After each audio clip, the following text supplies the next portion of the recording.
मंगलाचरण स्टार्ट करते हैं। हाथ जोड़ लो सब भी, और आ जाएगा तो देख के पढ़ना, ठीक है। मेरे इसमें ग्रंथ। तो खुल गई है, मैं पढ़ूं? हाँ कर दो, तुम कर दो, वही कर दो जिसके मैं खोल रही हूँ। मेरे ग्रंथ मेरे ग्रंथता की भाव बिना अब हो सफल मेरी, बीते अहो आराधना में हर घड़ी मेरी, करके विराधन तप्त का बहु दुख उठाया, आराधना का यह समय अति पुण्य से पाया, बस बस बस बस निष्ठा। बस रूपाली, इतना ही, इतना ही पढ़ना है। और इसकी लाइन हम फिर से बोल रहे हैं, तो ऐसे कल से सबको दो दो लाइन बोलना। अपन को ये निर्ग्रंथता की भावना याद करनी है, ठीक। निर्ग्रंथता की भावना अब हो सफल स्वामी, बीते अहो आराधना में हर घड़ी मेरी, बीते अहो आराधना में हर घड़ी मेरी। ऐसी दो दो लाइन इसी लाइन में पढ़ना है। तो दो आज की दो लाइन याद कर लेना सभी लोग, ऐसे दो दो अपन करेंगे इसकी लाइनें भी याद। निर्ग्रंथ की भावना अपने बड़े पंडित जी रविंद्र जी पंडित जी जो हैं उनके द्वारा लिखी गई है, तो याद करेंगे इसको। हाँ चलो, आज हमारे जो हमने अभी वीडियो भेजी थी, किस किस ने सुनी पहले तो ये बताओ। कल्पना अपना वीडियो खोल लो, रूपाली खोल लो अपना वीडियो, मेघा, वंदना भाभी, रूबी सभी लोग खोल लो। मीना भाभी आपका नेट नहीं चल रहा। नहीं, कलर का ही दिख रहा है आज का। क्या? कलर भी दिख रहा है, पूरी हमारी भर अच्छी दिख रहा है, तुम्हारे सब वैसे ही दिख रहा है, काय दिख रहा है? तो आप ही का नेट। आपको नहीं। हाँ आपका नेट नहीं चल रहा, क्योंकि हम लोग को सबको आप देख रहे हो वैसे, और हम लोग सब एक दूसरे और को हमें अच्छे तो दिख सब रहे नहीं हैं। दिख रहा है, लेकिन हम अच्छे दिख रहे हाँ तो हैं। तुम्हारा मोबाइल है तो तुम बस अच्छी दिखोगी, और यहाँ सब लोग नहीं देख पाएंगे, ठीक। चलो, अभी नेट आ जाएगा। आज मौसम ऐसा ही है तो थोड़ा वो इशू कर रहा है। वीडियो किस किस ने सुनी थी? आया कुछ समझ में? वीडियो 3 मिनट की थी, सुनी थी कि नहीं पहले ये बता। मेघा ने सुनी थी? आया कुछ समझ में? सुनी तो है, वही सुनी हमने तो। हाँ, रूपाली ने सुनी? नहीं, मैंने नहीं सुनी है। कल्पना ने? अरे हाँ। सब दिखने लगे। हाँ कल्पना ने सुनी थी। मैंने नेट अभी खोला। आया थी वो सुन के आती तो आज पूरा, आज हमने बहुत क्लियर करके तुम लोग को भेजा है, वो ही हम 5-10 मिनट में अभी ले रहे हैं। तो और सुन लेना, हम सोच रहे थे सुन के आओगी तो और जल्दी जल्दी समझ में आएगा। आज का तो बिल्कुल आ ही नहीं, जाएगा, देख लेना बहुत क्लियरिटी के। नहीं, बस हाँ बस सुनी थी। जैसे मतलब शरीर के मतलब शरीर से बाहर जितने हैं अनपचर, मतलब शरीर से संबंधित हैं, तो भैया है अनुपचरित असद्भुत नय में। लेकिन जैसे अपन व्यवहार से कोई से कह नहीं देते आए हो का पंडित जी के कोई भी आप ही को घर है, तो जो भी वही में आया सद्भुत में है ना, व्यवहार में हाँ हाँ, वो सब उसी में आ जाएगा। उसी में आएगा। असद्भुत व्यवहार में मतलब वो आएगा अनुपचरित वाला। वो आएगा उपचरित वाले में, उपचरित असद्भुत व्यवहार ना है। कई की शरीर से बाहर वाली और चीजें हो गए, दूसरे तो बाहर सर अपने शरीर से बाहर वाले हो गए। आज तो सबको समझ में आ जाएगा, देख लेना। जिसको ना आए वो हाथ उठा देना, आ ही जाएगा। थोड़ा सा हमने इसमें बहुत कोशिश की है कि तुम लोग को कैसे समझाएं, ऐसी वाली तो आ जाएगा। देखो हमने क्या बात की थी, नए के बारे में बात चल रही थी अपनी। नए तो समझते हो सब लोग, पहले भी कई बार पढ़ के आ गए हैं। निश्चय नए, व्यवहार नए, बाल बोध वितरक विज्ञान भाग 3 में। उसमें नए को अपन ने क्या लिया था कि वस्तु के एक अंश को नए कहते हैं। और ये नए किस में लगती है? अपने 5 जो ज्ञान होते हैं, मति ज्ञान, श्रुत ज्ञान, अवधि ज्ञान, मना पर्याय ज्ञान, इन 5 ज्ञानों में से एक श्रुत ज्ञान में ही लगता है, बाकी ज्ञानों में नहीं लगता। श्रुत ज्ञान की परिभाषा क्या है कि 5 इंद्रियों के द्वारा जो हम विशेष जानते हैं, 5 इंद्रियों और मन से जो विशेष जानते हैं, उसे श्रुत ज्ञान कहते हैं। तो नए श्रुत ज्ञान में ही लगते हैं, मति ज्ञान में नहीं लगते हैं, ठीक। ना उन 3 में भी लगते हैं, अवधि, मना, पर्याय, केवल ज्ञान, इसमें नहीं लगेंगे, सिर्फ श्रुत ज्ञान में। और ज्ञानी ही नए का उपयोग करेंगे, ठीक। क्योंकि नए क्या है? कुछ चीज को जैसी है उसको नए मतलब निश्चय वाले को निश्चय से समझना, व्यवहार वाली चीज को व्यवहार से समझना, तो ये ज्ञानी लोग ही इसको समझ पाते हैं। और जैसे मिथ्या दृष्टि समझेंगे तो फिर वो नए थोड़ी कहलाएंगे, वो तो कुछ का कुछ लगा देंगे। ठीक है, कल्पना समझ में आ रहा? वंदना भाभी, आराधना भाभी, सबको ध्यान से सुनते जाना। कल्पना बने तो वीडियो ऑन कर लेना, देखते हैं तो और अच्छा लगता है। हाँ, तो नए 2 प्रकार के हमने पढ़ लिए थे, निश्चय और व्यवहार। ठीक, ये तो सबको समझ में आ गया। निश्चय मतलब होता है कि वो बात हमें निश्चय से कहना, जो जैसी है उसको वैसा ही कहना, जीव को जीव कहना और अजीब को अजीब कहना। ठीक, वो कहलाता है निश्चय न्याय। और निश्चय न्याय एक काम और करता है, क्या करता है कि 2 भिन्न चीजों को, 2 भिन्न भिन्न वस्तुओं को भिन्न ही बताता है, कि अभेद करता है। कैसे कि शरीर अलग है, आत्मा अलग है, ऐसा निश्चय अभेद करता है 2 चीजों में। ठीक है, लेकिन व्यवहार कैसा होता है कि जैसा नहीं है वैसा कहता है और भेद डालता है वस्तु में। कैसे भेद डालेगा कि जीव ज्ञान वाला है, दर्शन वाला है, ऐसे भेद डालेगा। लेकिन निश्चय क्या कहेगा कि जो जीव है उसमें ज्ञान दर्शन कुछ नहीं है, जीव तो जीव, ऐसे अभेद वाली बात करेगा। ऐसे निश्चय व्यवहार में अंतर रहता है। अब इतना समझ में आ गया तो समझ लेना ये 4 चीजें समझ में आ जाएंगी व्यवहार नए की। अब हमने बात की कि हमारा ये जो शरीर है, तो शरीर, फिर शरीर से बाहर की जो वस्तुएं हैं, वो बाहर की वस्तुएं, घर मकान, जितना भी शरीर के अलावा दिख रहा है हमें दुनिया में, वो सब क्या है, शरीर से बाहर की वस्तुएं हो गई। फिर आत्मा के पास जाओ तो ये किसके हैं? आत्मा के ही हैं। अपन जो आत्मा, शरीर आत्मा के साथ तो लगा है, तो किसको मानोगे? शरीर और आत्मा से ही शरीर लगा है, तो एक शरीर हो गया। ठीक है, आत्मा पर ही घटा रहे अपन सब लोग, सब चीजें 4, कि जो शरीर है वो आत्मा के साथ है। ठीक, फिर शरीर से बाहर की वस्तुएं भी आत्मा से हैं। कैसे कहोगे तुम बाहर की वस्तुओं को? कि उनमें हम अपनत्व करते हैं, तो उनको अपना मानते हैं। जैसे हम मंदिर गए, मंदिर से आके हम किसी और के घर में क्यों नहीं घुस जाते, अपने घर में क्यों आते हैं सीधे? तो हम उसको अपना मानते हैं ना, आत्मा से ही रिलेटिव हो रहा है वो। बाहर की चीजें भी ना मानते उसको तो क्या करते? मतलब यहाँ ये कह रहे हैं कि ये 4 चीजें यदि व्यवहार से नहीं मानोगे तो भी तुम्हारा काम नहीं बनेगा। व्यवहार भी हमें उतना ही जरूरी है जितना निश्चय है। नहीं तो फिर हम मंदिर से आके किसी और के घर में घुस जाएं, अपने पति के अलावा किसी और को पति मानने लगें, अपने बच्चे की जगह किसी दूसरों के बच्चों को मानने लगेंगे। तो ये व्यवहार भी हमें व्यवहार में अप्लाई करना पड़ता है, करना ही पड़ेगा, तब तो हमारा व्यवहार चलेगा। ठीक है, तो बात चल रही है कि व्यवहार के 4 भेद होते हैं, तो व्यवहार को व्यवहार मानना पड़ेगा। तो शरीर से बाहर की वस्तुओं को भी हमें व्यवहार से लेनी पड़ेंगी अभी, जब हम इस भूमिका में हैं। जब फिर हम निश्चय में, आत्मा में लीन हो जाएंगे, तब इसको हम छोड़ देंगे बाद में, पर अभी की बात चल रही है। और फिर आत्मा के अंदर जो मोह राग द्वेष के परिणाम होते हैं, वो भी आत्मा ही से तो होते हैं, उद्गल से थोड़ी होते हैं। तो वो भी हमें व्यवहार में मानना पड़ेगा। हम कहते भी हैं कि हमारी आत्मा में मोह राग द्वेष अभी भरे पड़े हैं, भरे हैं, वो तो सब देख रहे हैं। ना भरे होते तो क्या हो जाते? सिद्ध हो जाते, कर्मों से रहित हो जाते। ठीक है, तो ऐसे व्यवहार को बता रहे हैं कि हमें व्यवहार भी मानना पड़ेगा। और ना मानने से क्या हानि होगी, इसकी भी बहुत विषय है, पर वो अपन यहाँ नहीं लेंगे। बस इतना समझ लेना कि व्यवहार भी हमें अपने जीवन में जरूरी है। यही समझ लो कि जैसे हम चलते हैं तो एक पैर आगे रखते, फिर एक आगे, फिर एक आगे, दोनों आगे पीछे होते हैं।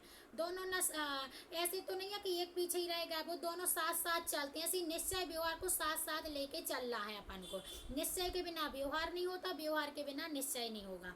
ठीक है, जब निश्चय में पहुंच जाएंगे तो फिर व्यवहार को बाद में छोड़ देंगे, लेकिन जब तक हम संसार में रहेंगे तो निश्चय व्यवहार लेके चलना ही पड़ेगा। ठीक, यदि निश्चय को, व्यवहार को नहीं लोगे, सीधे स्वच्छंदी हो जाओगे। यदि निश्चय को पकड़ लोगे तो फिर जैसे तुम्हारा नाम कुछ मेघा है, तो हमने कहा मेघा इधर आओ। अब तुम व्यवहार में तुम्हारा नाम मेघा है, वैसे तो तुम आत्मा हो, तो हम क्या कहेंगे? ए आत्मा इधर आओ। तो व्यवहार नहीं चलाएंगे तो फिर हम कितनी सारी आत्मा को बुलाएंगे, कोई नहीं सुनेगा।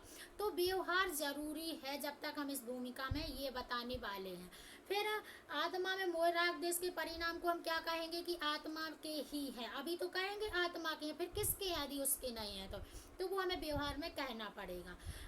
आत्मा में जो हम थोड़ी आंशिक शुद्धि की वृद्धि कर लेते हैं, कभी कभी धर्म कर लेते हैं, तो वो भी हम आत्मा से ही करते हैं।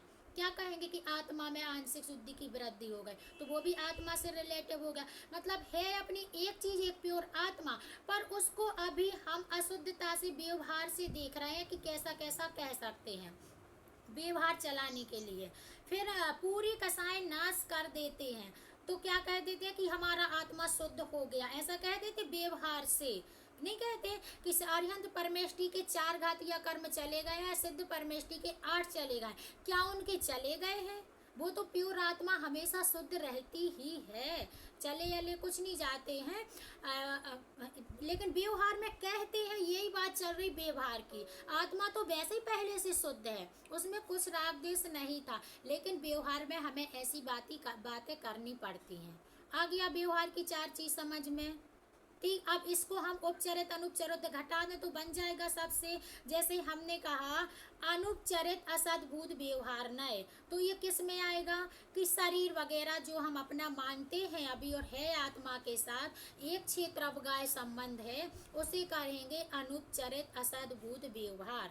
अनुपचरित अब तुम लोग लिख सकते हो, जो तुम लोगों ने पहले लिख लिया हो, क्या पता कहाँ कौन कैसे कंफ्यूज हो गए हो, यहाँ से हमारे यहाँ से भी कुछ भूल गया हो कुछ का कुछ, तो तुम लोगों ने कुछ का कुछ लिख लिया हो, अब बिल्कुल परफेक्ट लिख लेना, इतना बस लिख लेना और कुछ नहीं। 8 पॉइंट, और 8 पॉइंट के सामने वो लिख लेना कि कैसा घटा रहा है। जैसे शरीर लिखो, शरीर के सामने लिख लो अनुपचरित असद्भुत व्यवहार नए।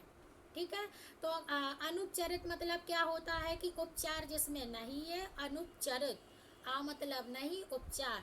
असद मतलब होता है, सद मतलब आ मतलब नहीं, सत्ता मतलब हो, सत्ता में सद मतलब सत्ता में, भूत मतलब होना, मतलब जो सत्ता में नहीं है। क्या नहीं है कि आत्मा का शरीर नहीं है, फिर भी हमें कहना पड़ता है अभी व्यवहार से, तो वो कहलाता है अनुपचरित असद्भुत व्यवहार नय। एक बन गया सबका पॉइंट। रूबी लिख लो। हाँ बोलो रूपाली। शरीर में लिखना ये अनुपचरित असद्भुत व्यवहार नय। ठीक, सभी लोग लिखो, तुम लोग को बहुत जल्दी अब समझ में आ जाएगा लिख लोगे, तो इसलिए हमने वीडियो पहले भेज दी थी कि थोड़ा सुन के आना तो जल्दी समझ में आएगा। अब बात करेंगे हम शरीर से बाहर की वस्तुओं की। बाहर की वस्तुएं हमारा घर मकान, हमारा जितना भी प्रॉपर्टी है, बच्चे हैं, जीव अजीव संबंधी हर चीज लगा लेना, शरीर के अलावा जितना भी है। ठीक, तो वो क्या कहलाएगा? उपचरित असद्भुत व्यवहार नय। उपचरित तो होगा पर असद्भुत व्यवहार नय। कैसे कि शरीर की बाहर वस्तुएं भी हम आत्मा ही से तो मानते, कौन मानता उनको अपना? राग देश कौन करता उन बाहर की चीजों में, पति से, बच्चों से, घर परिवार से, ये आत्मा तो करता है राग वगैरह। तो राग कह लो, मोह कह लो, अपनापन कह लो, तो बाहर की वस्तुएं जो हैं उनको अपना मानता है। जैसे अपन जब निश्चय की बात करें तो कह नहीं देते ये सब बाहर की वस्तुएं, हमारा शरीर तो हमारा नहीं है, ये चीजें कैसे हो सकती हमारी? तो फिर हम जैसे तुम लोग से कह दें, अच्छा यहाँ भाषा में अपन कह देते हैं कि हमारी नहीं है, पढ़ लेते हैं, तो अंतरंग में तो भी मान्यता में बैठा ही है कि बाहर की सब वस्तुएं हमारी ही हैं, मतलब आत्मा की हैं, ये व्यवहार से कह देते हैं।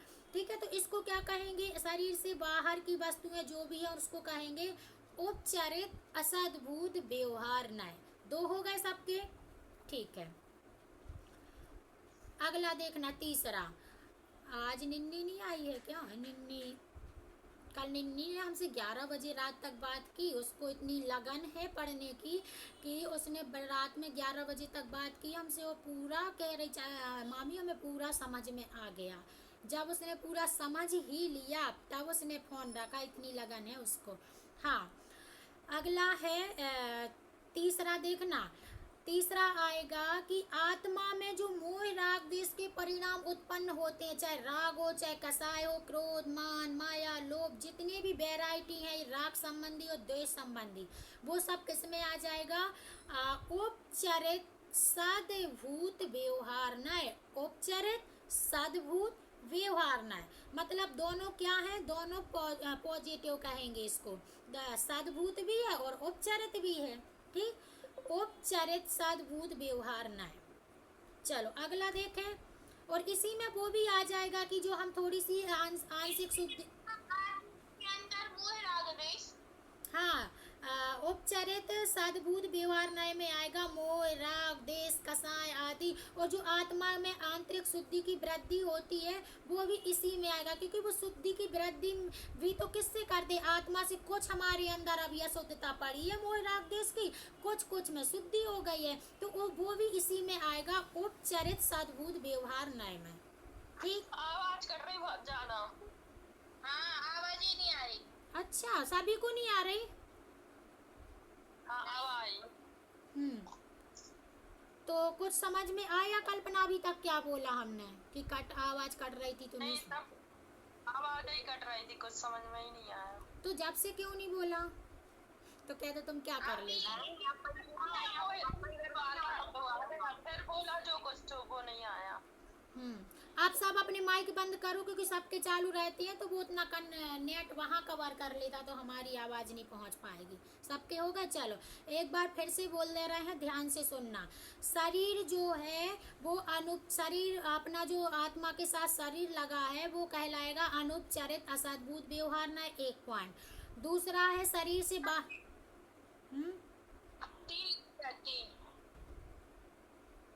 क्या 3 पॉइंट मतलब लिख गए हैं, आत्मा के अंदर तक की मोह, राग, देश, कषाय आदि के बाहर है उपचरित सद्भुत व्यवहार न है। यहाँ तक लिख के, यहाँ तक तो आवाज आई है, फिर जो आपने थोड़ा सा बोला उतनी बस नहीं आई। हाँ तो ठीक है, अपना मिला लेना, हम एक बार जल्दी बोल दे रहा है। शरीर जो है, शरीर मतलब अनुपचरित असद्भुत व्यवहार न है। फिर उस शरीर से बाहर की जितनी भी चीजें हैं जो हमें दिखाई देती हैं बाहर में, वो आएगा उपचरित असद्भुत व्यवहार नय में। तीसरा है आत्मा के अंदर जो मोह, राग, द्वेष परिणाम होते हैं या जो आंशिक शुद्धि की वृद्धि होती है, थोड़ी सी शुद्धि हो जाती है, थोड़े से मोह, राग, द्वेष रह जाते हैं, उसे कहेंगे हम उपचरित सद्भुत व्यवहार नय। यहाँ तक हो गया था। चौथा पॉइंट है कि पूरी कसाएं नाश हो जाए, उसे क्या कहेंगे? पूरी कसाएं नाश होने को अनुपचरित सद्भुत व्यवहार नय, अनुपचरित सद्भुत व्यवहार नय। बस यहाँ तक सबको समझ में आ गया होगा, कुछ ज़्यादा समझने की ज़रूरत नहीं है, इतना आ गया मतलब बहुत है। अब निश्चय न्याय पर और आ जाओ, निश्चय न्याय के चारों और बता दें, फिर अपन अपनी गाथा करेंगे। एक मिनट ठीक। ये मतलब जो उपचरित सद्भुत अनुपचरित सद्भुत व्यवहार न है, तो वो तो फिर ये निश्चय में ही जा रहा है जब राग द्वेष खत्म हो रहे हैं। हाँ तो अभी आएगा। अभी तो इसमें क्या अंतर है ये भी हम बताएंगे आपको कि व्यवहार में क्या करते हैं कि हमारी आत्मा शुद्ध हो गया, कर लिया हमने, ऐसा मानेंगे, भेद कर दिया। लेकिन वहाँ निश्चय न्याय में कहेंगे कि हमारा आत्मा तो शुद्ध है ही, ऐसा। वहाँ अभेद करेंगे, यहाँ भेद कर रहे हैं। बात एक सी रहेगी, सच पकड़ा, बिल्कुल सही पकड़ा आपने। जो भी पकड़ा है वो यही हमने समझ में यही नहीं आ रहा था कि दोनों एक से हो रहा है, फिर हमने भी उसको सोचा समझा, बिल्कुल सच पकड़ा, मतलब समझ में आ रहा है। तुम्हारी पकड़ भी पकड़ में आ गई हमारे। चलो अगला चौथा 5वां पॉइंट देखें निश्चय न्याय के, वो देखो। पहला पॉइंट है मोह, राग, देश भावों को आत्मा से अलग करना, देखना, अलग करना, मतलब अलग जानना, देखना या करना, वो अभेद करेगा निश्चय न्याय। निश्चय न्याय अभेद करता है, दो चीजों को अलग करता है, लेकिन व्यवहार न्याय दोनों को एक मानता है। उसमें क्या मान रहा था कि मोह, राग, देश जो है वो मेरी आत्मा में ही है, ऐसा मान रहा था। लेकिन अशुद्ध निश्चय न्याय क्या करेगा कि मोह, राग, देश भावों को अपनी आत्मा से अलग जानेगा, ये मोह है, ये राग, देश है, तो इन दोनों को अलग जानेगा। लेकिन व्यवहार न्याय क्या करता था कि दोनों आत्मा में ही मोह, राग, देश है, ऐसा मानता था। ठीक है, यहाँ अभेद करता है, यहाँ अभेद करेगा। अगला पॉइंट देखो, एक पहला पॉइंट लिख लो, मोह, राग, देश भावों को आत्मा से अलग जानना, ये कहलाता है अशुद्ध निश्चय न्याय, एक हो गया। दूसरा देखो, आत्मा थोड़ी शुद्ध हो जाए, आंशिक शुद्धि की वृद्धि ही कहेंगे उसको भी, जो अपन ने वहां पे पढ़ा था व्यवहार में, तो उसको कहेंगे एक देश शुद्ध निश्चय नय। अब वहां आत्मा की शुद्धि की वृद्धि को वो करता था आत्मा में, पर यहाँ वो अभेद करेगा कि आत्मा हमारा शुद्ध ही है, लेकिन जितने में हो गया शुद्ध उतने को वो शुद्ध मानेगा। ये भी अपन पढ़ के आ चुके हैं, आंशिक शुद्धि की वृद्धि। अब जहाँ जहाँ राग नहीं है वहाँ वहाँ तो आत्मा शुद्ध है, तो यहाँ वो अपनी इस मोह राग देश से अपनी आत्मा को शुद्ध मानेगा, लेकिन जहाँ जहाँ हो गया वहाँ जितने अंशों में हो गया, ठीक, तो यहाँ ऐसा मानेगा। नहीं नहीं, यहाँ ऐसा है ना, मतलब आत्मा का वो नाम रख लेते हैं, जैसे आत्मा सम्यक्त्व हे ज्ञानी हे ऐसा इस टाइप का भी है ना कुछ, कि वो एक नाम दे देते हैं आत्मा को।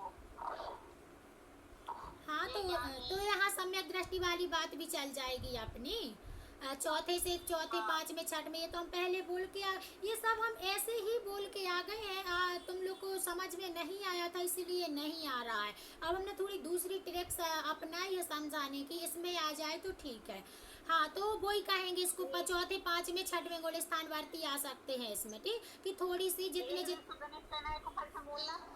एक देश शुद्ध निश्चय नय, हाँ, एक देश शुद्ध निश्चय नय में आत्मा क्या हो जाता है, थोड़ी सा शुद्ध हो जाता है, मतलब आंशिक शुद्धि की वृद्धि। इसमें चौथे पांचवें और छठवें गुण स्थान वर्ती ले सकते हैं। फिर अगला है आत्मा को शुद्ध देखना, कि अब हमारा आत्मा तो शुद्ध है ही ऐसा देखना, वो क्या कहलाएगा, साक्षात शुद्ध निश्चय नय। और व्यवहार नय में जाएंगे तो वो क्या करता था कि पूरे कर्म नाश हो जाए, आत्मा से वो कर्म अलग कर देता था, और यहाँ पे आत्मा को शुद्ध मान रहा है। निश्चय तो निश्चय में ही जाएगा, व्यवहार वाला कथन करेगा, वहाँ वो क्या कहेगा कि हमने आठों कर्म नाश कर दिए, नहीं वो तो पहले ही से आत्मा प्योर था, तुमने क्या कर दिए, लेकिन व्यवहार में कहना पड़ेगा, ठीक। लेकिन निश्चय क्या कहेगा, आत्मा को शुद्ध ही देखेगा, जानेगा, मानेगा, ठीक हो गया। अगला लास्ट रह गया है, आत्मा को शुद्ध देखना क्या है, साक्षात शुद्ध निश्चय नय, 3 पॉइंट। चौथा पॉइंट आएगा परम शुद्ध निश्चय नय। परम शुद्ध निश्चय नय में क्या करेगा वो, कि आत्मा तो जैसा है वैसा ही, किसी का माइक खुला है बंद कर लो। परम शुद्ध निश्चय नय क्या कहेगा कि आत्मा तो जैसा है वैसा ही रहेगा, ना वो शुद्ध है ना अशुद्ध है, ना जानता है ना देखता है, वो तो प्योर जैसा अनादि से अभी तक, जो निगोद में सो ही मुझ में सो ही मोक्ष मझार, मतलब निगोदिया वाले जीव का भी वो प्योर आत्मा है, अभी भी अपना है और आगे भी रहेगा। एक जो शुद्ध वाला जो पिंड है आत्मा का, वो जो प्योर है वो है सो है, उसमें ना राग है ना द्वेष है ना शुद्धता अशुद्धता है, ऐसे उसको मानना, वो क्या कहलाएगा, परम शुद्ध निश्चय नय। जब हम 5 भाव पढ़ेंगे तो उसमें आएगा पारिणामिक भाव, तो वो वैसा ही वाला है, ठीक है। कल्पना अपन ने 5 भाव पढ़े हैं तत्वासूत्र के दूसरे अध्याय में, और कौन सा है, औप समेक्षाय कौ भावौ मिश्रस जीवस सौतत्व मौदयिक पारिणाम कौचा। तो पारिणामिक भाव वाला जो है कि त्रिकाली है, अखंड है, जो जैसे है सो है, इसमें कुछ भेद नहीं पड़ेंगे, इसलिए उसका नाम रख दिया परम उत्कृष्ट शुद्ध निश्चय नय। ये भेद डाल दिए हैं। हाँ बोलो। तीसरा पॉइंट, तीसरा वाला आत्मा को शुद्ध देखना वो कहलाता है साक्षात शुद्ध निश्चय नय, साक्षात शुद्ध निश्चय नय, ठीक हो गया। हाँ, आत्मा को शुद्ध देखता है। अब थोड़ा सा तुम ही लोगों से हम बात करेंगे, किसको कितना समझ में आया है, फिर हम जाएंगे वहाँ पे। फिर आज के बाद हम नए नहीं चलेंगे, यही आज हम खत्म करेंगे नयों को। आप सीधी गाथा हो, क्योंकि हो गया नए का इतना ही विषय है, इतना समझ में आ गया, मतलब पूरा तुम्हें नए के बारे में सभी कुछ समझ में आ गया। हाँ, एक बात और नई बता दें फिर पूछेंगे। जो 7 नए जो अपने 8 नए हैं, 4 व्यवहार वाले 4 निश्चय वाले, उसमें से 4 व्यवहार के और 3 निश्चय के ऊपर के तीनों पर्याय की बात करते हैं। पर्याय तो जानते हो, पर्याय मतलब जो पर्याय उत्पन्न होती है किसी भी चीज संबंधी, भाव संबंधी ले लो या पुद्गल संबंधी पर्याय ले लो, कुछ भी, तो उसको वो पर्याय की बात करता है। लेकिन जो हमारा निश्चय नय है वो किसकी निश्चय नय का लास्ट का जो पॉइंट है वो द्रव्य की बात करता है। परम परम शुद्ध निश्चय नय सीधा द्रव्य को ही देखता है।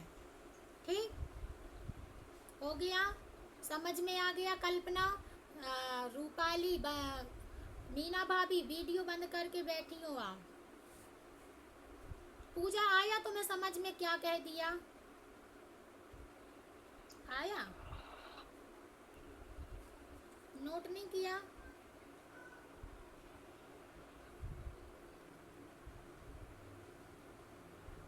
चलो माइक खोल लेना, फिर बताना क्या कह रही हो। वंदना भाभी, आपको तो आ गया होगा।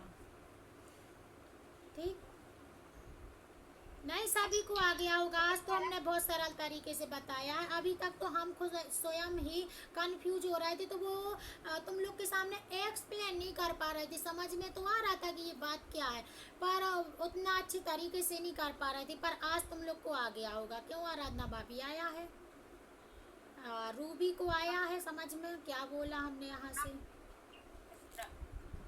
रूपाली माइक बंद करो, कुछ कह रही हो तो बोलो। हाँ हाँ, वो जिस समय जैसा जो कुछ होना होता है वो वैसे ही होता है। जम जस जम्मी देसे जेण विहाड़ेण जम्बी कालम्बी। तुमने तत्व ज्ञान वो तुम चित्यालय में नहीं रखा रहता है, जिस समय जैसा जो कुछ होना है वो उस समय वैसा ही होता है। ये कार्तिकेय अनुपेक्षा ग्रंथ है और यही उनका नाम है आचार्य का, उनने ऐसा कहा है। तो जिस समय जैसा होना था तो हो गया, आ जाना था समझ में इतने 3 दिनों में, तो आ गया।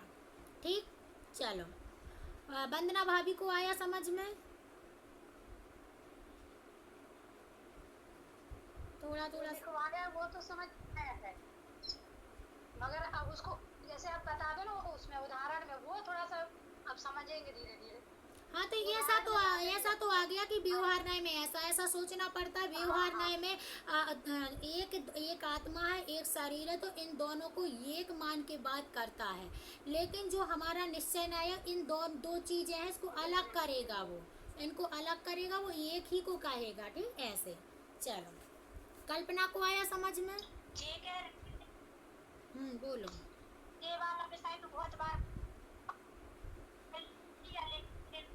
तो जे कहे दीजिए। अभी आवाज कट रही है पूजा तुम्हारी। पंडित जी की क्लास में कितनी बार पढ़ लिया, आवाज कट रही। आज हमारा नेटवर्क अच्छा नहीं चल रहा, आवाज कट रही। चलो बाद में बता दें। ठीक, कल्पना को आ गया समझ में?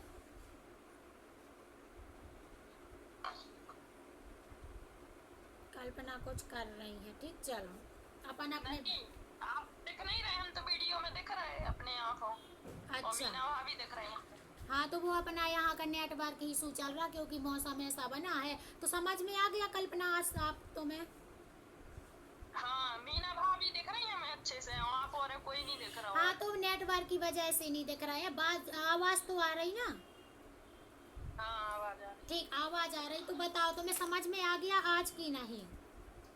हाँ, आ गया आज जी। अनौपचारिक और औपचारिक में बहुत कंफ्यूज थे हम। हाँ, तो आज आ ही गया होगा। और आज जैसा बोला सेम लिख लेना, जो पिछला लिखा है उसको तो ऐसे कर देना, क्योंकि कहीं तुम लोग अनुपचारित लिखे हो, कहीं उपचारित लिखे हो। कल हमने भी अनुपचारित को कटवा दिया था, उपचारित लिखवा दिया था, और लेकिन वहाँ अनुपचारित ही है। कहीं कि बोलते बोलते हम भी इधर के उधर अब भाषा वर्गना है वो निकल जाती है, और उस समय क्या पता दिमाग में जैसा आया तो बोल दिया। आज का लेकिन विषय बिल्कुल परफेक्ट है।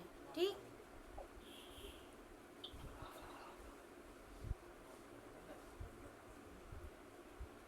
सब ने नोट किया है? अच्छा, आज जिसने भी नोट किया है सब हमें व्हाट्सएप पर भेजना, हम देखेंगे किसने कैसा किया है, किसी का कुछ गलत तो नहीं हो गया, किस तरीके से किसने लिखा है, ऐसा हम देखेंगे। ठीक है, भेज देना बाद में।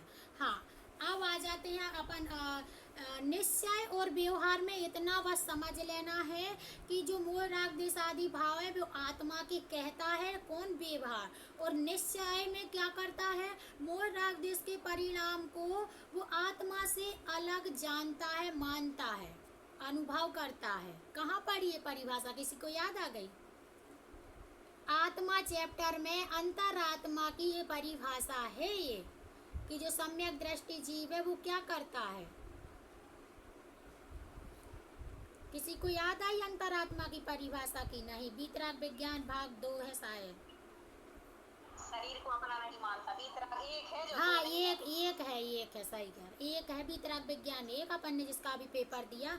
तो क्या करता है अंतरात्मा कि जो सम्यक दृष्टि ज्ञानी जीव है वो क्या करेगा, किसको क्या मानेगा कि अपनी आत्मा को जो शुद्ध अपना आत्मा है उसको जानेगा, मानेगा, अनुभव करेगा।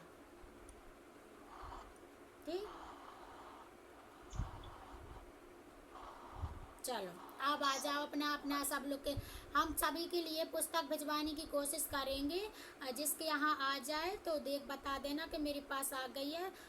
पुस्तकें हमारे पास आ गई हैं, तो हम सबको कोशिश कर ही रहे हैं कि सबके पास जल्दी से जल्दी पहुँच जाए, क्योंकि पुस्तक एक अपने आँखों के सामने जिनवाणी हो तो जल्दी समझ में आता है और उसमें देखते हैं, और कभी बाद में पढ़ भी सकते हैं, रहती है। तो हम भिजवाने की कोशिश तो पूरी कर रहे हैं, जिसके पास आ जाए जितनी जल्दी वो देख लेना। ठीक, चलो आ जाओ अपनी गाथा पर। गाथा का भी आज हमें तीसरी गाथा फिर से लेना है, क्योंकि कल की जो अपनी वीडियो थी वो हम थोड़ी सी ख़राब हो गई थी, तो हम डाल नहीं पाए थे। तो आज तीसरी गाथा को फिर से लेंगे। पढ़ें सभी लोग, माइक बंद कर लो अपने और वहाँ से पढ़ना, हम भी यहाँ से पढ़ेंगे। एक जन खोल लो अपना माइक, तो वो वहाँ से बोलना। मेघा बोलो, पूरी सही सही पढ़ना, लेकिन चारों गाथाएं खोलो माइक।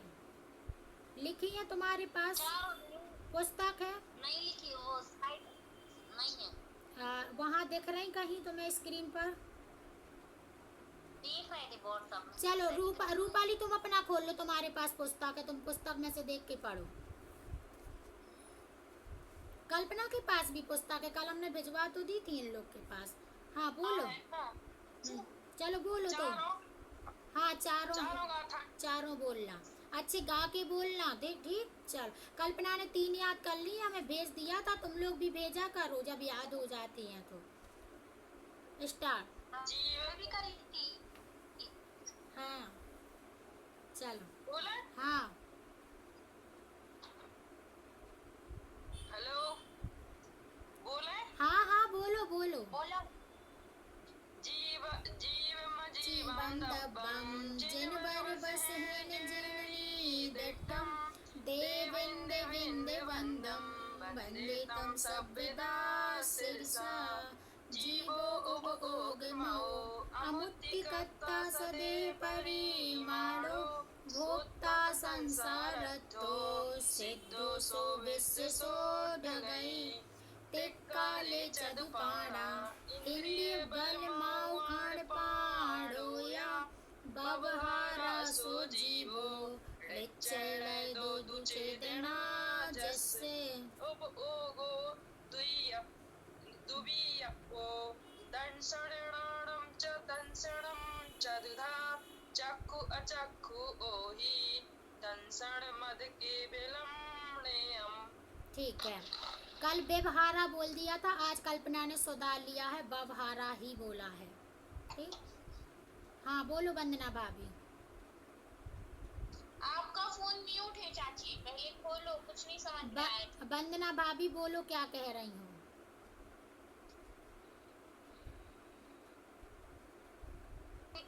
यही बोल रहे थे, आवाज नहीं आ रही थी, आपकी म्यूट थी। हाँ, हम ये कह रहे थे कि कल्पना ने कल हमें 3 गाथा बिना देख के वीडियो भेजी थी, तो उसमें उन्होंने पूरा सही बोला था, एक व्यवहारा की जगह व्यवहारा बोल दिया था, आज वो भी सुधार लिया है। ठीक, अब आ गई आवाज़ सबको? ऐसे सबको भेजना है, ये याद करोगे और फिर भेजोगे तो हमें भी पता चले क्या गलती कर रहे हो। भेज दिया करो तुम लोग तो। कह दो याद ही नहीं करते तो फिर वीडियो कब बनाएंगे, फिर भेजेंगे, ये सब कौन चौचले करे। पर यहाँ ये चोचले अपन कोई चोचले नहीं है, यही अपना काम का है तो ये तो करना ही है। हाँ, आज हम थोड़ी सी तीसरी गाथा नहीं चौथी गाथा फिर से लेंगे, क्योंकि कल की हमारी वीडियो हमने वो बताया ना खराब हो गई थी, तो आज उसमें वो कवर हो जाएगा। ओबो ओगो दुवी यप्पो, यप्पो बोलना है ठीक। ओबो ओगो दुवी यप्पो दंसण नाणम च दंसणम चदुधा चक्षु अचक्षु ओहि दंसण मध केवलम णेयम।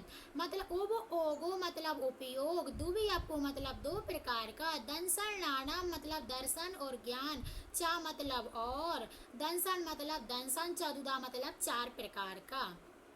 जो हमारा उपयोग है वो दो प्रकार का होता है, ज्ञान और दर्शन। चार्ट बना लेना सभी लोग, उपयोग लिखना ऊपर, फिर ज्ञान उपयोग, दर्शन उपयोग। फिर वो दर्शन भी चार प्रकार का होता है, तो दर्शन के यहाँ एरो लगा के चार ऐसे ऐसे डंडी खींच के उसमें लिखना चक्षु अचक्षु ओहि, चक्षु अचक्षु अवधि, तीन हो गए। केवल मतलब केवल दर्शन। ऐसे चार हमारे क्या होते हैं, दर्शन के भेद होते हैं। दर्शन उपयोग के चार भेद हैं, चक्षु अचक्षु अवधि और केवल दर्शन। और पूरा उपयोग कितने प्रकार का होता है, दो प्रकार का, ज्ञान वाला और दर्शन वाला। फिर दर्शन के चार कर दिए, ज्ञान के हम अगली गाथा में पढ़ने वाले हैं। तो यहाँ तक का कल का अपना विषय था, शॉर्टकट में हो गया ठीक। कल तो अपन ने थोड़ा विस्तार से लिया था, आज हमारी अगली गाथा चलेगी। यहाँ तक सबको समझ में आ गया। पहली गाथा में मंगलाचरण हुआ था, दूसरी गाथा में जीव के 9 अधिकार बताए थे कि जीव ऐसा ऐसा होता है, कैसा कैसा, जीता है, उपयोग वाला है, अमुत्ति है, कत्ता है, सदैव परिमाण वाला है, ऊर्ध्वगमन स्वभाव वाला है, ऐसे वो जीव का बता दिया था। फिर उसके बाद जो 9 अधिकार पढ़े थे तो उसमें जीव कैसा होता है वो बता दिया था। तिक काले चदुपाणा कि तीनों कालों में वो कैसा होता है। चदुपाणा 4 प्राण वाला मतलब 10 प्राण वाला होता है। चदु इसमें इसलिए लिखा है कि इंद्रिय, बल, आयु और स्वाक्षुवाद इनके भी भेद के प्रभेद नहीं किए हैं, इसलिए यहाँ 4 लिख दिया। नहीं तो 10 तो होते हैं अपने प्राण। तो इंद्रिय 1, बल 2, आयु 3 और स्वाक्षुवाद 4। यहाँ गाथा में सिर्फ 4 ही लिखे हैं, इसलिए उन्होंने कह दिया चदुपाणा मतलब 4 प्राण। इंद्रिय 5 होती हैं, बल 3 होते हैं, 5 3 8 हो गए, आयु 9 और स्वाक्षुवाद 10। ऐसे 10 प्राण वाला जीव तीनों कालों में होता है। अब यहाँ पे बस इतना घटाना है कि कौन से जीव के कितने प्राण होते हैं, तो ये हम सब घटा चुके थे, सबको समझ में आ गया था। एक एक जन ने एक एक इंद्रियों पर कर घटा के बता दिया था। लेकिन ये 10 प्राण होते हैं तो व्यवहारा सो जीवो मतलब जीव के व्यवहार से होते हैं क्या, ये 10 प्राण। फिर अगला है ऋक्षय, ऋक्षय ऋक्षय लय 2, ऋक्षय दू चेदड़ा जैसे, लेकिन निश्चय नय से जो आत्मा है वो अपने चेतन भावों से ही जीता है। निश्चय व्यवहार घटित हो गया। यहाँ तुम लोग जब नोट करते हो कॉपी में तो ऐसे अर्थ लिखते हो तब लिख लिया करो कि व्यवहार से क्या, कि जीव 10 प्राणों से जीता है, फिर निश्चय से वो अपने चेतन भावों से जीता है। तो गाथा का अर्थ भी हो गया और अपना निश्चय व्यवहार भी घटित हो गया। ठीक है, चलो तो अब तीसरी गाथा हुई। चौथी में कल हमने पढ़ लिया था उपयोग वाला, तो उपयोग हो गया मतलब जीव के अधिकार जो 9 थे उसमें से एक जीव वाला कंप्लीट हो गया था। अब उसके बाद उपयोग वाला आज हमें करना है। एक गाथा हो गई थी, उसकी अगली गाथा देखें। टाइम तो अपना अभी है, आज फिक्स 4 पे अपन फिनिश करेंगे, ज़्यादा टाइम हो जाता है। राणम अट्टबियप्पम, ध्यान से सुनना, आवाज तो आ रही सबको? ठीक।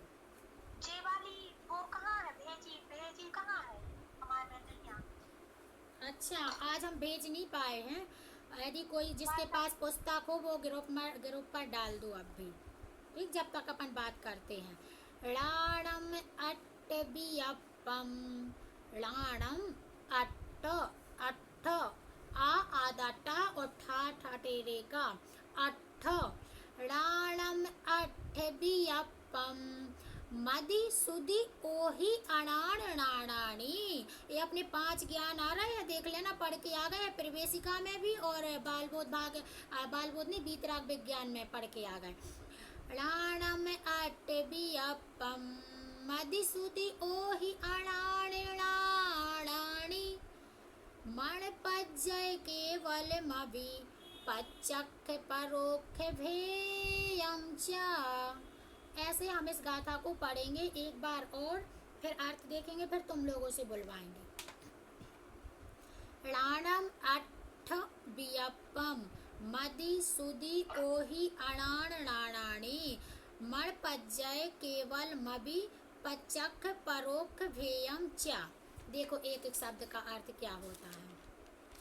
राणम मतलब तो सबको याद हो गया, प्राकृतिक भाषा में ज्ञान को राणम कहते हैं, याद कर लेना कभी। समझ में आ रहा है, ऐसा कुछ याद नहीं होगा। नहीं क्या पढ़ के ही मन खुद। पहले आप फोटो भेजो, फोटो रूपाली भेजो फोटो। देखो सब लोग ग्रुप पर देखो, अपने अपने आ गई होंगी। आज हम भूल ही गए, क्या पता क्यों, हमने कहा भूल ही गए थे। आ गई, चलो सब लोग देखना, एक बार और बोल दे रहे हैं। राणम अट्ठ अट्ठ नहीं अट्ठ, ठा ठा टेरे वाला ठा आना चाहिए लास्ट में।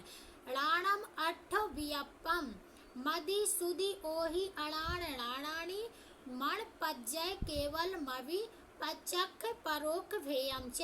प्राकृतिक भाषा बिल्कुल हिंदी जैसी रहती है, उसमें सिर्फ अड़ावान के ज़्यादा आते हैं, तो इसमें ज़्यादा पढ़ने में परेशानी नहीं जाएगी।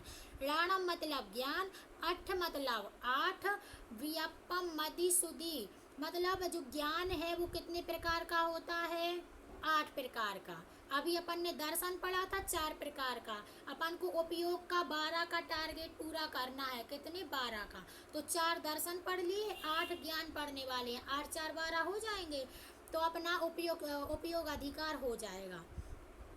राणम मतलब ज्ञान, अट्ठम मतलब 8, तो ज्ञान 8 प्रकार का, वियप्पम मतलब प्रकार। ज्ञान जो है वो 8 प्रकार के होते हैं, कौन कौन से, मदि सुदि ओही मतलब मति ज्ञान, श्रोत ज्ञान, अवधि ज्ञान। ओही मतलब अवधि, सुदि मतलब श्रोत, मदि मतलब मति। मति श्रोत अवधि ये 3 ये आ गए यहाँ पर। अणाण नाणाणी मतलब इनके 3 उल्टे भी होते हैं, कुमति, कुश्रोत, कुअवधि। ठीक है, तो 3 3 कितने हो गए, 6। मति स्रोत अवधि, इन्हों का जब मिथ्या ज्ञान रहता है, जैसे अभी अपन मिथ्यात्व में है, तो अपने कौन सी है, कुमति, कुश्रोत, कुअवधि। ठीक, जब सम्यक ज्ञान हो जाता है तो वही ज्ञान मति स्रोत में चेंज हो जाते हैं, तो 3 3 6 हो गए। चलो, मण पज्जय मतलब मना पर्याय, केवल मवि मतलब केवल ज्ञान, तो 3 3 6 6 2 8 हो गए 8 ज्ञान। पच्चख परोक्ष भेयम चा इनके प्रत्यक्ष और परोक्ष से 2 भेद होते हैं। ये जो 5 ज्ञान होते हैं इनमें प्रत्यक्ष और परोक्ष से भी भेद होते हैं। वो प्रत्यक्ष क्या होता, परोक्ष क्या होता, वो भी हम पढ़ेंगे। अभी तो इतना समझ लो कि ज्ञान 8 प्रकार का होता है, मति ज्ञान, श्रुत ज्ञान, अवधि ज्ञान, मना पर्याय ज्ञान, केवल ज्ञान 5 ए और 3 कुमति, कुश्रुत, कुअवधि। अवधि तक कु लेना है, क्योंकि अवधि ज्ञान भी कु वाला होता है, मिथ्या होता है, क्योंकि नार की जीव और देवों में ये ज्ञान होता है, अपन पढ़ के आ गए, तो इनका ये कुअवधि ज्ञान मिथ्या होता है। ठीक, आया समझ में रूपाली, आया समझ में? एक तो ये लोग नहीं पता कहाँ बैठे रहते हैं, हम बोलते हैं तो ये अपने काम में मस्त से, इसलिए वीडियो बंद करके बैठते हैं। मीना भाभी को आया समझ में?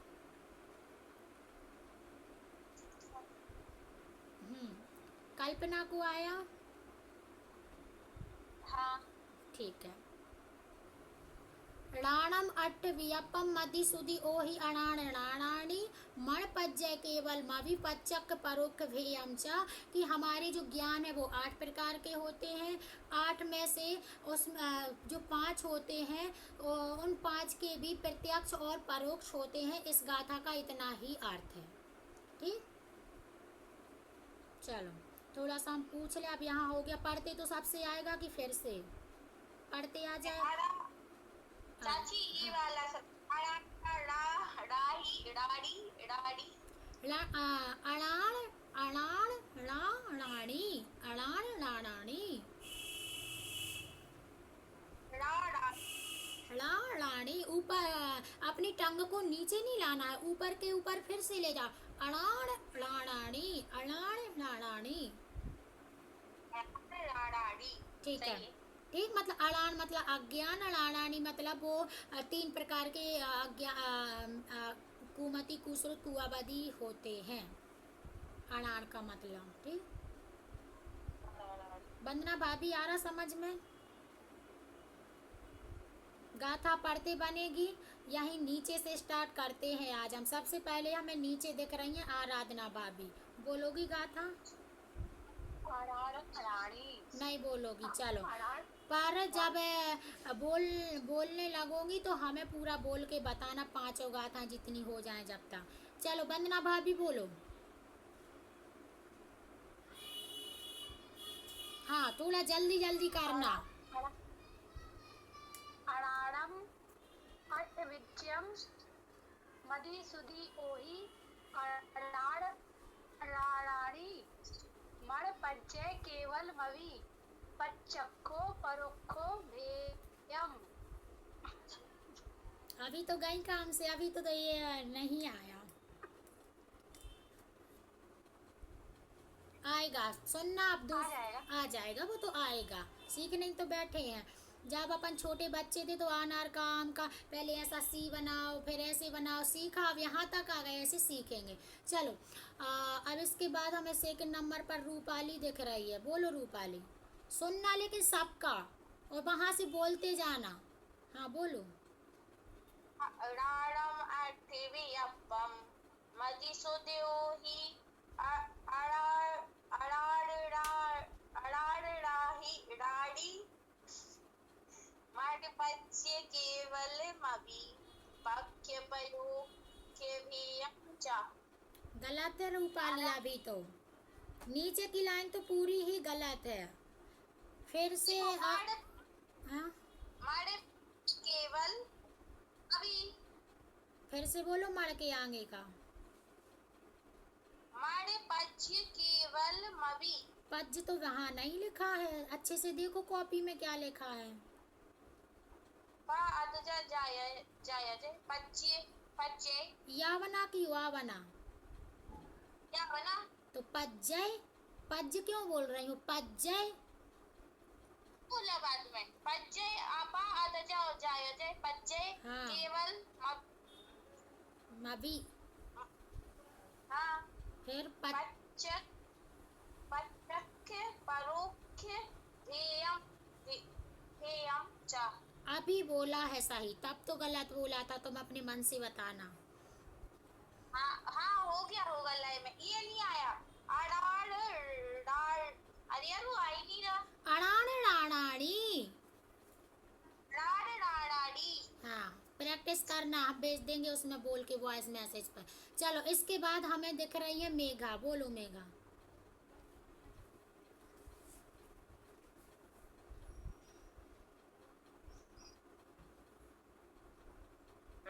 राणम अट्ठवियप्पम मदि सुधि ओहि अणाण राणी अणाणी ना अड़ाण राणी, 3 रा है ना, अड़ाबान के। अणाण राणी। हाँ अब आया। मण पज्जय केवल मवि पच्चक्य परोक्ष भेयम च। ठीक, चलो अगले हमें दिख रहे हैं यहाँ पे आरती दिख रही है, पर वो नहीं बोलेगी। उसके बाद रूबी बोलो।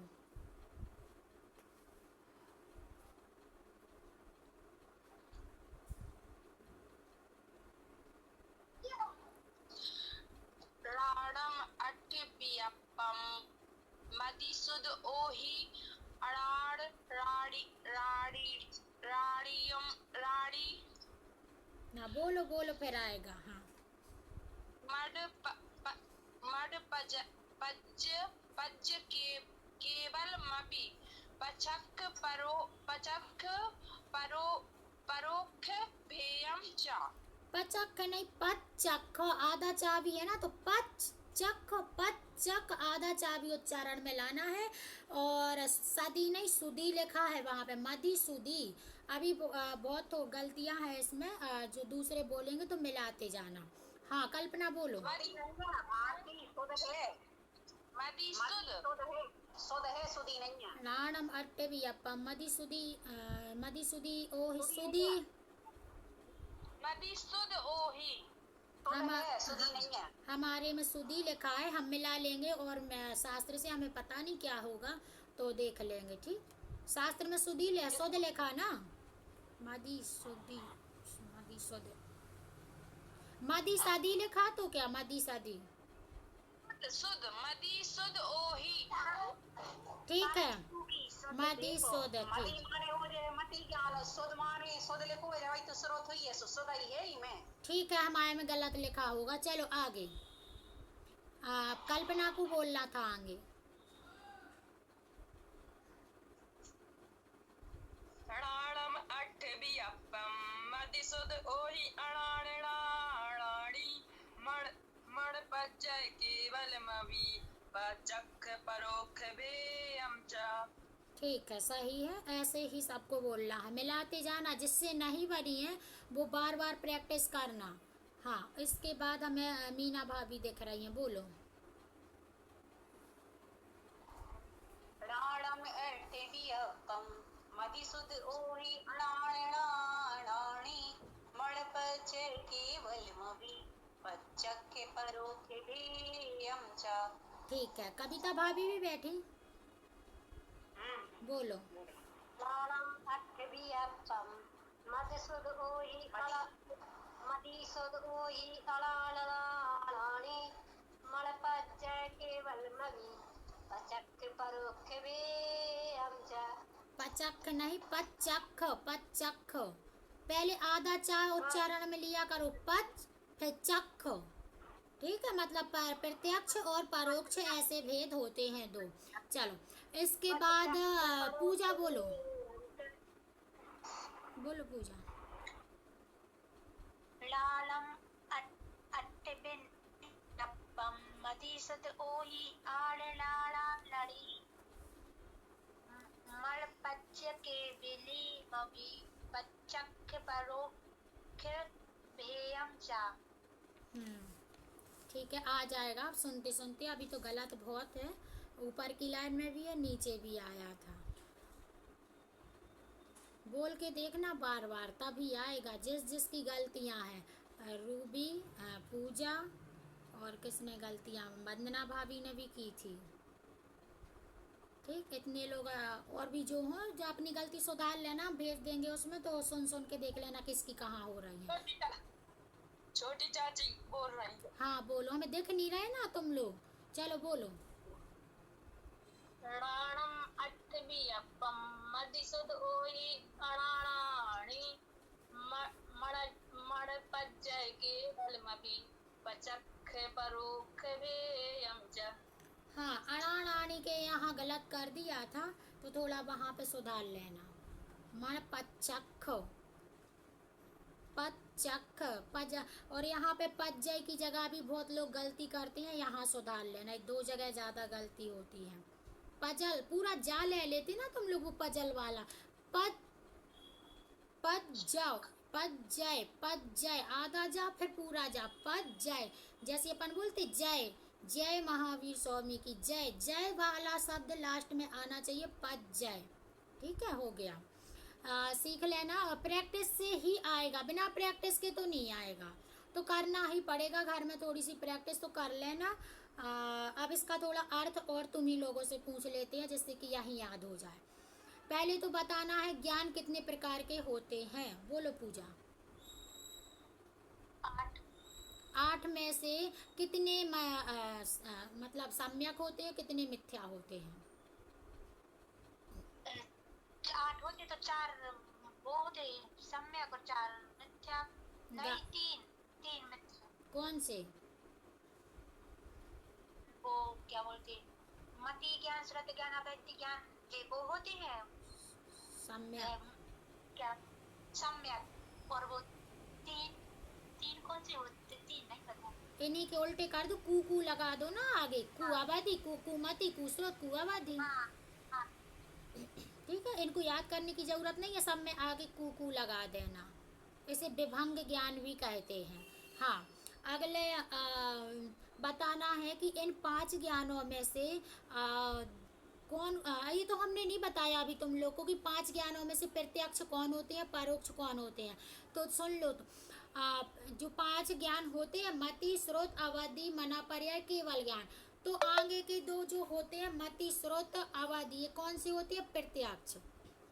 नहीं, अवधि, मना, पर्याय, केवल ज्ञान, 3 क्या होते हैं? पीछे के प्रत्यक्ष। मति और स्रोत क्या होते हैं? परोक्ष। ठीक है, आगे के 2 परोक्ष होते हैं, पीछे के 3 प्रत्यक्ष होते हैं। तत्वार्थ सूत्र में पढ़ा है प्रत्यक्ष मन्यत, मतलब अन्य जो बचे 3 तो वो कौन से हैं? प्रत्यक्ष। और परोक्ष कौन से हैं? मति और स्रोत। ये तत्वार्थ सूत्र में पूरा विषय आया जो अभी अपन पढ़ रहे हैं। तो याद रखना, आगे के 2 परोक्ष हैं और पीछे के 3 प्रत्यक्ष हैं। अब परोक्ष प्रत्यक्ष क्या होता है ये भी थोड़ा सा सुन लो। प्रत्यक्ष मतलब होता है अक्ष, प्रत्यक्ष मतलब जो डायरेक्ट हम आत्मा से जानते हैं। ठीक, मति, स्रोत, अवधि, नहीं अवधि, मना, पर्याय, केवल ज्ञान। बार बार हम भी डिस्टर्ब कर देते हैं। पीछे के 3 कौन से? अवधि, मना, पर्याय और केवल ज्ञान। ये 3 क्या होते हैं? प्रत्यक्ष, क्योंकि डायरेक्ट आत्मा से ही इनका जानना होता है। इनके लिए मति ज्ञान की आवश्यकता नहीं पड़ती, मतलब 5 इंद्रिय और मन की आवश्यकता नहीं पड़ती, डायरेक्ट आत्मा से ही जानते हैं। अपन को इंद्रियों की जरूरत पड़ती है अभी, लेकिन जिसको अवधि ज्ञान, मना, पर्याय और केवल ज्ञान हो जाता है, उनकी आँख, कान, नाक के जो 5 इंद्रियां हैं, इनकी जरूरत बिल्कुल नहीं पड़ती है, ना मन की। वो डायरेक्ट आत्मा से ही उस चीज का ज्ञान कर लेते हैं। और जो परोक्ष ज्ञान है वो मति और स्रोत से होता है, क्योंकि इनको इंद्रियों की जरूरत पड़ती है। ठीक, आ गया समझ में? इसलिए तो जब जिसको अवधि ज्ञान हो जाता है तो यहीं बैठे बैठे बता देता है कि नरकों में क्या चल रहा है, स्वर्गों में क्या चल रहा है। यहीं तो डायरेक्ट आत्मा से वो ज्ञान कर रहे हैं। अब देख तो नहीं रहे हैं वहाँ, ना सुन रहे हैं आंखों कानों नाकों से कुछ भी, लेकिन वो यहीं बैठे बैठे अपनी आत्मा से ही जान लेते हैं कि नार की जीव ऐसे ऐसे लड़ रहे हैं, जिसको अवधि, मना, पर्याय और केवल ज्ञान हो जाता है। वो लोग तो जैसे हमें एक बार फिर से बोल दो, हम यहाँ डिस्टर्ब हो गए थे। मतलब ये बोल रहे हैं जैसे अवधि ज्ञान वगैरह होता है, मति ज्ञान तो पता है इंद्रियों से होता है ना, श्रुत ज्ञान, विशेष ज्ञान उससे और ज्यादा जानना हो गया, वो अपन का वैसा हो गया। अब जो अवधि ज्ञान होता है, मतलब होता तो सम्यक तो होने के बाद ही है अवधि ज्ञान है ना? हाँ, नहीं, अब कुअवधि भी तो होता है नार की और देवों में तो मतलब ये शास्त्रों का स्वाध्याय करने से होता है कि स्वयं कैसे होता है? ये जो मति अवधि ज्ञान होता है ये मुनि राजों को ही होता है। ठीक है, कब? यहाँ अपने यहाँ मनुष्य गति में, और वो भी तप के बल पर। जितनी जितनी विशुद्धि बढ़ाओगे उतना उतना होता जाएगा अवधि और मना, पर्याय ज्ञान। लेकिन जो अवधि ज्ञान होता है ये नारकियों को और देवों को पैदा होते से, मतलब वहाँ जन्म लेने से ही तुरंत हो रहता है। लेकिन कुअवधि और किसी किसी को सुअवधि भी रहता है, ऐसा नहीं है। लेकिन नार की जीवों को तो कुअवधि ही रहेगा, लेकिन देवों में सुअवधि भी हो सकता है।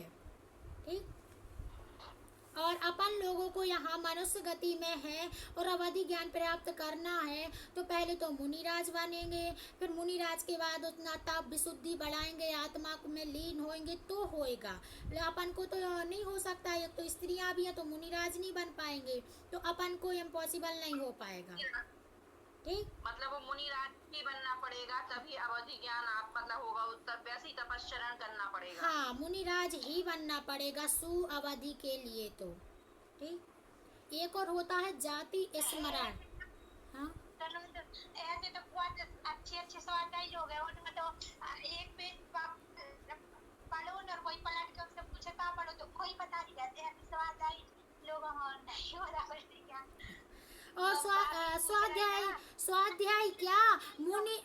स्वाध्याय तो छोड़ दो, मुनि राजों को भी नहीं होता जो दिन भर वही काम कर रहे हैं, और अभी पंचम काल में तो होता ही नहीं है, ये भी नियम है। यदि अभी हो जाए उनको तो क्या करेंगे, वो सबका पता चल जाएगा, हर एक मुनि राजों को हो जाएगा तो। जैसे शास्त्री लोग हैं वो तो हाँ, तो पढ़ने से नहीं होता, और एप्लीकेशन पढ़ना अलग बात है। हाँ रूबी, अपना माइक बंद कर लो। पढ़ना अलग बात है और आत्मा की शुद्धि का होना अलग बात है। हम तो दिन रात कह रहे तुम लोगों से, हम अपने आप से भी कहते रहते अकेले में कैसे आत्मा प्राप्त करो, उसी का चिंतन भी करते रहते, कभी कभी ऐसे नहीं कि कर ही रहे हैं, लेकिन फिर भी हमें क्यों नहीं वो आत्मा प्राप्त हो रहा, ऐसे नहीं होता है। उसके लिए तो बहुत विशुद्धि चाहिए पड़ेगी, और पंच इंद्रियों के विषयों को जो भोगते हैं उनसे दृष्टि हटाना पड़ेगी, पर पदार्थों से दृष्टि हटाना पड़ेगी। सीधा कह दें कि अपन को प्रपंच में पढ़ना छोड़ना पड़ेगा, सीधा आत्मा में, जितना प्रपंच में पढ़ते हैं उतना आत्मा में मन लगाएंगे तो वो आत्मा प्राप्त होगी, और वो प्राप्त होगी तो वही जो ज्ञान उत्पन्न होता है आत्मा वाला, वही तो ज्ञान हो जाते, मति ज्ञान, अवधि ज्ञान, मना पर्याय, केवल ज्ञान, वही कन्वर्ट हो जाते दूसरे में, है तो ज्ञान नहीं, पर वो नाम दे देते हैं एक, ज्ञान की विशुद्धि बढ़ती गई, ज्ञान बढ़ता गया तो उसको नाम दे देते कि मना पर्याय की अवधि ज्ञान, और केवल ज्ञान में तो केवल ज्ञान ज्ञान बस रहता है तो उसको नाम दे दिया केवल ज्ञान, फिर कुछ नहीं रह जाता है, फिर तो सीधे वो अपनी आत्मा ही को जानते हैं। हाँ वो तो सब सीधा सम्यक दर्शन वालों को राजों को मतलब है ना। सम्यक दृष्टि को भी जरूरी नहीं है कि अवधि ज्ञान मना पर्याय ज्ञान हो, ऐसा जरूर किसी मुनि राजों को होता है, सभी को भले सम्यक दृष्टि हो लेकिन जरूरी नहीं है कि ये ज्ञान हो।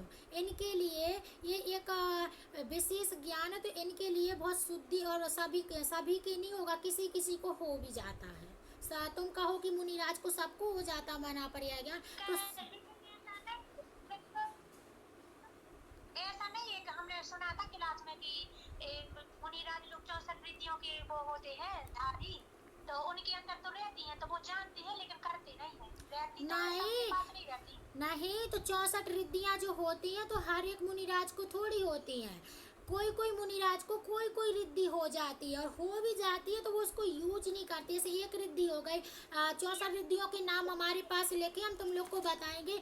जैसे एक रिद्धि होती है कि मुनिराज यदि कहीं थूक दें और उनके उस थूक से कोई टच हो जाए या वो हवा में इधर इधर, तो कोसों दूरों की बीमारियां दूर हो जाती है, रिद्धि कहलाती है मुनिराजों की। तो सभी मुनिराजों में नहीं होती, कोई मुनिराजों में होती हैं। जो 5 ज्ञान में से आगे के 2 ले लेना परोक्ष में, पीछे के 3 प्रत्यक्ष में, ठीक है। चलो पढ़े अपन स्तुति। निर्ग्रंथता की भावना अब हो सफल स्वामी, बीते यहो आराधना में हर घड़ी मेरी, करके विराधन तत्व का बहु दुख उठाया। इनका अर्थ भी तुम लोग समझते जाना। निर्ग्रंथता की भावना अब हो सफल स्वामी। चलो जय जनन सभी को अपना मुकार मन पढ़ के बंद कर लेना।